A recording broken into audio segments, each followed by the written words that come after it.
So here we got the old-timey Western pottery camp. And hello, ma'am. Can you give me an idea of what you're making right here? Well, this is an early American treadle wheel, so if you look down at my foot here, the important part is a wooden flywheel, so I'm kicking it with my foot to keep it going. Oh, wow. That's so ingenious. I would have never thought of that in a million years. Back to maybe the 1500s in Europe. It's a very, very old style of pottery wheel.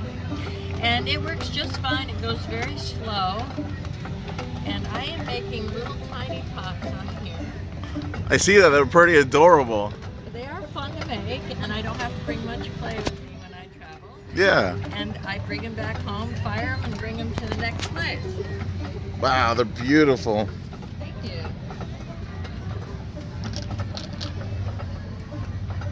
And of course, clay is just mud.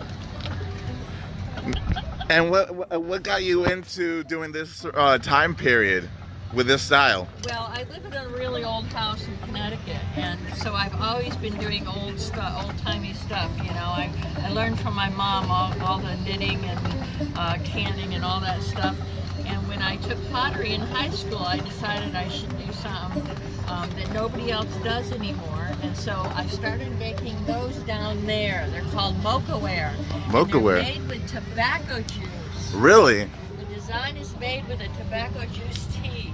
And nobody else is doing it very much anymore, so that's what I started to do. Does the tobacco juice give it its color? No, it makes it spread out like feathers like that. Really? Yes. Oh, wow. Okay, I can see it. I can see it. Yeah. Wow. So that's what I started doing about 50 years ago, 40 years ago. I started in high school.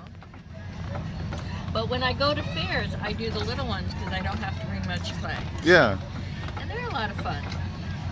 Yeah, it's very unique. I've never seen anything like It's this. all the same stuff. Oh, wow. Yeah. Little vases for little flowers. I got face jugs. I got my new face trees. I see that.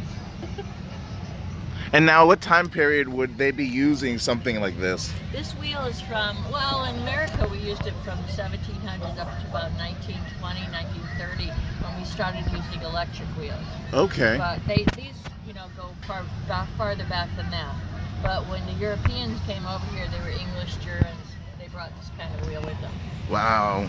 And so, how long have you had this wheel? This wheel's only about 25 years old. Only 25. Wow. But it's a replica of one in Connecticut. Our local potter in Connecticut, Hervey Brooks, used a wheel just like this. Wow. So it is an original style wheel. Okay. Yeah.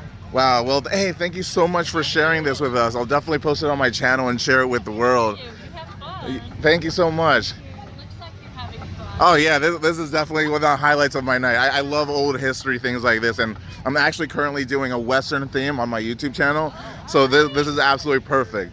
So definitely check her out next time if you guys go to a fair, she might be there. All right. Bye. Bye.